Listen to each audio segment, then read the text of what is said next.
नमस्कार दोस्तों, आप सभी का बहुत बहुत स्वागत है हमारे यूट्यूब चैनल आओ देखो वाल्मीकि में।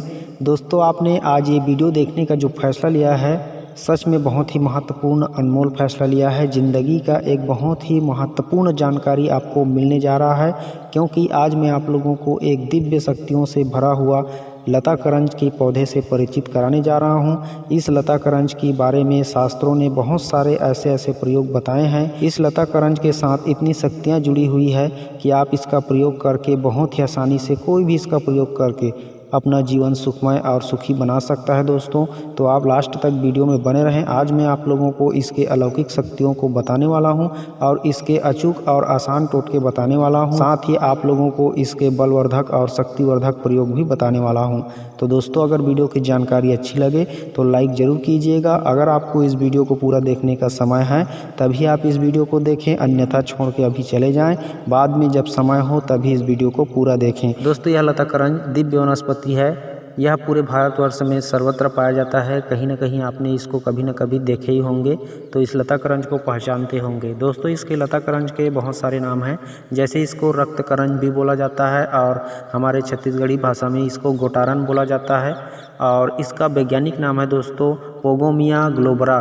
पोगोमिया ग्लोबरा इसका वैज्ञानिक नाम है। और दोस्तों, यह लता करंज चरपरी, तीक्ष्ण, उष्ण वीर्य और योनि के हर प्रकार के दोष को दूर करने वाला होता है तथा सफ़ेद दाग कोण को मिटाने वाला होता है। उदर के जो बात होता है, गुल्म होता है, वायु गोला होता है, उसको ख़त्म करने वाला होता है। बवासीर, कृमि और कफ को नाश करने वाला होता है। करंज के पत्ते जो है मल का भेदक करने वाले होते हैं। मतलब आप करंज के पत्ते का रस यदि पी लेते हो तो आपकी जो मल में टाइटनेस होती है, जो मल टाइट निकलता है, वह पूरी तरह से ढीला हो जाता है और पेट साफ हो जाता है। इस तरह से इसके पत्ते जो है मल भेदक होते हैं। यह हल्का होता है, कफ, वात, बवासीर और कोढ़ को नाश करने वाला होता है। तो इस तरह से इसके गुणधर्म है दोस्तों इस लता करंज के। और मैं आप लोगों को आगे शक्तिवर्धक प्रयोग बताने जा रहा हूँ। यह संक्षेप में इसकी जानकारी है। तो दोस्तों, आपने आते जाते कहीं न कहीं लता करंज देखा होगा, तो आप गौर कीजिएगा, लता करंज की जो उत्तर की तरफ जिस लता करंज की शाखाएं झुकी होगी या फिर उत्तर की तरफ फैली होंगी, उस लता करंज की जड़ को आप खोद करके उसका पाउडर करके यदि आप उस पाउडर को एक एक चम्मच की मात्रा में प्रतिदिन दूध के साथ या मिश्री के साथ खाते हो, तो निश्चित रूप से आपकी शक्तिवर्धक प्रयोग है, आपके लिए एक बलवर्धक प्रयोग है। ऐसा करने पर आपके शरीर में बल वीर्य की कभी किसी भी प्रकार की कोई कमी नहीं होगी। आप एक हष्ट पुष्ट बलिष्ठ इंसान बन करके पूरे ज़िंदगी भर जीवन यापन करते रहोगे। तो इस तरह से जो उत्तर दिशा की ओर फैली रहती है लता करंज की शाखाएं, उस शाखाएं वाली लता करंज की जड़ को खोद करके पाउडर बना करके दूध या मिश्री के साथ लगातार प्रयोग करें। जितने दिन चाहें उतने दिन प्रयोग करें। यह बहुत ही शक्तिवर्धक प्रयोग है। ऐसा करने पर आपके समस्त रोग का नाश हो जाता है और बल वीर्य की शुद्धि होकर एक नए रक्त का निर्माण होकर एक नए बल वीर्य की, ओज की, तेज की पैदा होकर के आपको एक हष्ट पुष्ट बलिष्ठ बनाने में यह मदद करता है। तो आप ज़रूर इस तरह से लता करंज आपको उत्तर दिशा की ओर शाखाएं वाली पौधा मिले तो उस पौधे की जड़ को उखाड़ करके पाउडर बना करके अवश्य प्रयोग कीजिए और अपने सभी परिवारजनों को इसका प्रयोग करने के लिए ज़रूर बोलें। तो दोस्तों, ये रहा उत्तर दिशा की ओर फैली हुई लता करंज की शाखाएं वाली जड़ का प्रयोग। अब मैं आप लोगों को दक्षिण दिशा की ओर फैली हुई लता करंज की शाखाएं वाली जड़ का प्रयोग बता रहा हूं। तो अगर आपको कभी ऐसा पौधा मिले लता करंज का जिसकी शाखाएं दक्षिण की ओर मुड़ी हो, दक्षिण की ओर फैली हो, उस लता करंज की जड़ को यदि आप खोद करके उखाड़ करके लाते हो, कोई भी लता करंज की जड़ को खोदोगे तो पूरी तरह से मत खोदना, आधा जड़ निकालना, आधा जड़ छोड़ देना, क्योंकि पूरी निकाल दोगे तो वह पौधा ही ख़त्म हो जाएगा और आपको पाप लगेगा। तो इस तरह से कभी मत करना। और जब भी पौधे की जड़ को खोदना उससे सबसे पहले नमन कर लेना। नमन करने के बाद ही उसे खुदाई करना उसकी जड़ को।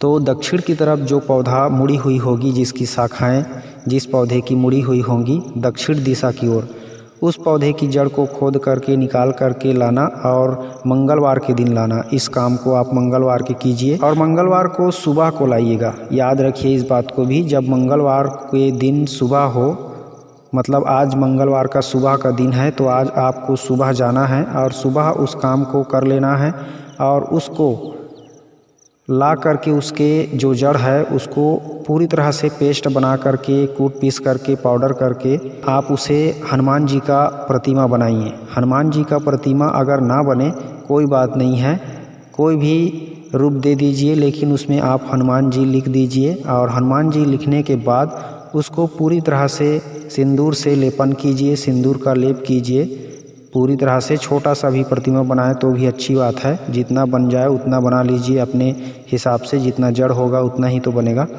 तो उतने ही बना लीजिए उसका प्रतिमा हनुमान जी का। और सिंदूर से पूरी तरह से लेपन कर दीजिए पूरी तरह से। और सिंदूर से लेपन करने के बाद आप उसे, मैं एक मंत्र दे रहा हूँ डिस्क्रिप्शन में, उस मंत्र को पढ़ते हुए आपके घर के जो प्रवेश द्वार होता है उस प्रवेश द्वार में गड्ढे खोद करके उस गड्ढे में डाल दीजिए मंत्र का जाप करते हुए। और यह काम आपको शाम के टाइम करना होगा। तो शाम के टाइम इस तरह से इस मंत्र का जाप करते हुए उस मूर्ति को वहाँ पे गाड़ दीजिए। और गाड़ने के बाद बस आपको कुछ नहीं करना है, उसको ऐसे ही लगा रहने दे, गड़ा रहने दे। इतना होने के बाद दोस्तों आपके घर में जितनी भी नकारात्मक शक्तियाँ होगी वह पूरी तरह से बाहर निकल जाएगी और बाहर की बुरी शक्तियों का कभी प्रवेश नहीं होगा। भूत प्रेत पिशाच जितने भी बुरी आत्माएं होंगी वह पूरी तरह से भाग जाएंगी घर से, और बाहर की जितने भी शैतानी आत्माएं होंगी वह कभी आपके घर में प्रवेश नहीं कर पाएंगी। और इस तरह से हनुमान जी की प्रतिमा स्थापित करने के बाद दोस्तों, इस लता करंज की जड़ वाली हनुमान जी की प्रतिमा स्थापित करने के बाद आपके घर में चारों तरफ से तरक्की के रास्ते खुल जाएंगे और चारों तरफ से धन वैभव इकट्ठा होने लगेगा। तो इस तरह से शास्त्रों में कहा गया है दोस्तों। तो आप ज़रूर इस बात को गौर कीजिएगा और इस तरह से प्रयोग करके देखिएगा, आपको ज़रूर लाभ होगा। दोस्तों आपको मैं जो डिस्क्रिप्शन में मंत्र दिया हूँ उस मंत्र का आप एक और प्रयोग कर सकते हो। यह भूत निवारक, बाधा निवारक और संकट हरने वाला मंत्र है। तो आप इस मंत्र का एक और प्रयोग कर सकते हो।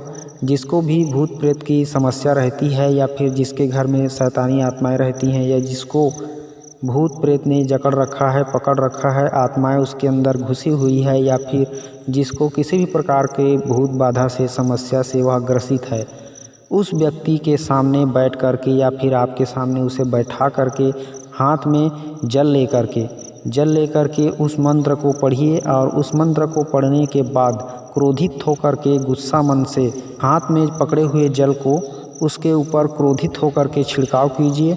और छिड़काव करने के बाद दोस्तों इस लता करंज की जो पत्तियां होती है उस पत्तियों से आप उसके शरीर को 11 बार उतारिए, चढ़ाइए, मतलब 11 बार उतारिए उसके शरीर से इस लता करंज की पत्तियों को, और उस पत्तियों को आग में झोंक दीजिए। इस तरह से अगर आग में झोंक देते हो तो उसके शरीर से पूरी तरह से वह आत्माएं निकल जाएगी और वह भूत प्रेत पिशाच से मुक्त हो जाएगा। तो यह बहुत ही अचूक प्रयोग है दोस्तों, इसकी शास्त्रों ने बहुत प्रशंसा की हुई है और यह आजमाया हुआ प्रयोग है। हमारे आसपास के जो साधु सन्यासी लोग हैं इस प्रयोग को अनेकों बार करके देख चुके हैं। तो आप भी इस मंत्र का प्रयोग, शक्तिशाली प्रयोग करके देख सकते हो और किसी भी बैगा ओझा की ज़रूरत आपको नहीं पड़ेगी, मेरा दावा है, क्योंकि यह आजमाया हुआ प्रयोग है। दोस्तों इस लता करंज के संदर्भ में मैं आप लोगों को एक बहुत ही और अच्छी जानकारी बताने जा रहा हूँ। दुश्मन को परास्त करने वाली जानकारी है, दुश्मन को हमेशा हराने वाली यह जानकारी है। अमावस्या के दिन आप इस लता करंज के 1 अंगुल के बराबर 9 कील बनाएं, यानी 1 अंगुल के बराबर आप 9 डंठल तोड़ करके रख लें और इन 9 डंठलों को आपके शत्रु के घर के चारों तरफ गाड़ दें। इस तरह से करने पर आपके शत्रु आपसे कभी विजय नहीं प्राप्त करेगा, हमेशा आपसे परास्त ही होगा। जितनी बार भी आपको वह परास्त करने की कोशिश करेगा या फिर आपके ऊपर जलन पैदा करेगा, आपके ऊपर बुरी नज़र गड़ाएगा, तो उल्टा प्रभाव उसको ही होगा। इस तरह से ऐसा करने पर होता है। यह बहुत ही सरल है और अचूक है। बस अमावस्या के दिन आपको यह काम करना है, आपका काम निश्चित रूप से सफल होगा। दोस्तों अगर कोई व्यापार में वृद्धि चाहता है, व्यापार में तरक्की चाहता है, आपकी अपनी खुद की तरक्की चाहते हो, तो आप लता करंज का जो बीज होता है उसके बीज में लोहे की कील डाल करके उसे छेद लीजिए और उसको छेदने के बाद अंदर में पारद डाल दीजिए, शुद्ध पारद, या फिर पारद ना मिले तो आप पारद भस्म ही ले लीजिए दुकान से, दवाई की दुकान में मिल जाता है, शुद्ध पारद भस्म मिल जाता है। अगर बोलोगे कि शुद्ध पारद भस्म चाहिए तो दुकान में मिल जाएगा आपको, दवाई दुकान में, तो वहाँ से आप शुद्ध पारद भस्म ले आइए और जो लता करंज की बीज होता है उसके बीज में आप उस शुद्ध पारद भस्म को डाल दीजिए और अगल बगल को पीपल का जो गोंद होता है, पीपल वृक्ष का गोंद निकलता है उसकी छाल को निकालने पर, तो उस गोंद से अगल बगल की छेद को भर दीजिए। अब इस तरह से भरने के बाद दोस्तों इस लता करंज को आपके जो व्यापार स्थल का जो तिजोरी होता है या फिर जहाँ पे आप पैसा रखते हो वहाँ पे रख दीजिए। इस तरह से करने पर, या फिर जो पूजा के स्थान होता है, व्यापार स्थान के जो पूजा स्थान होता है उस स्थान में भी रख सकते हो, कोई दिक्कत बात नहीं है, या फिर अपने पर्स में ही रख सकते हो। ऐसा करने पर आपके व्यापार में दिन दुगना रात चौगुना तरक्की होगा। यह आंखों देखा परीक्षित परिणाम है। इस प्रयोग का कई लोगों ने प्रशंसा किया हुआ है और उनको लाभ मिला है, तभी वो लोग इसका प्रयोग को प्रशंसा किए हुए हैं। आप भी करके देखना। और मैंने भी बहुत सारे जो सेठ पंसारी के यहाँ होता है उनके जो पूजा स्थान होता है वहाँ पे भी मैंने इस तरह का लता करंज का बीज छेदा हुआ और वह गोंद से भरा हुआ, अंदर में पारद भरा हुआ मैंने देखा है। तो मैंने सेठ पंसारियों से भी बोल करके देखा, पूछा, तो उन लोगों ने भी इसकी प्रशंसा की है। तो आप भी इसका अवश्य प्रयोग कीजिए। अगर आप जानते हैं इसके बारे में तो अच्छी बात है, नहीं जानते हैं तो आज से स्टार्ट कर दीजिए, आपकी तरक्की चालू हो जाएगी। और दोस्तों इस लता करंज की एक और बहुत ही महत्वपूर्ण जानकारी मैं आपको बता रहा हूँ।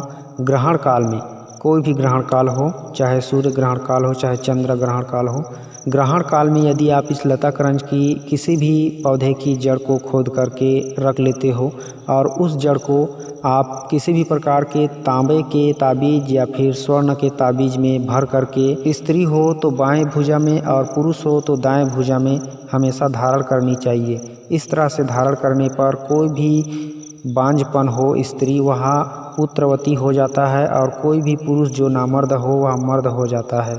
तो इस तरह से आप करके देख सकते हो। यह भी एक अलौकिक शक्तियों से भरा हुआ प्रयोग है। स्त्री को बाएं हाथ में और पुरुष को दाएं हाथ में बांधनी है।